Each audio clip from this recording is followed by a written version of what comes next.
আসসালামু আলাইকুম। আজকে আমি এই যে এখন বাজে 12টা, আর আজকে একটু দেরিতেই আমার কাজ শুরু করেছি। আমার শ্বশুর বাড়ি লেগেছে, তো বিছানাগুলো ভালোভাবে একটু ঝাড়িয়ে নিচ্ছি। প্রচুর ধুলা পড়েছে, সকালে থাকতে পারিনি, ওনারা বাসায় ছিল।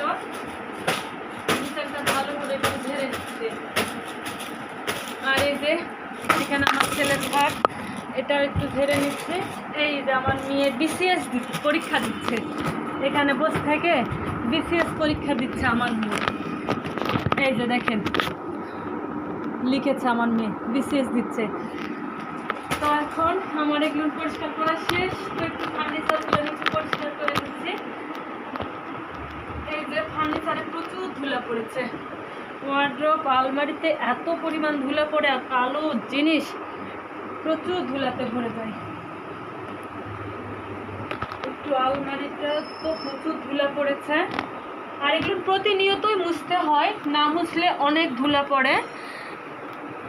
এই যে এখন আমার ধারা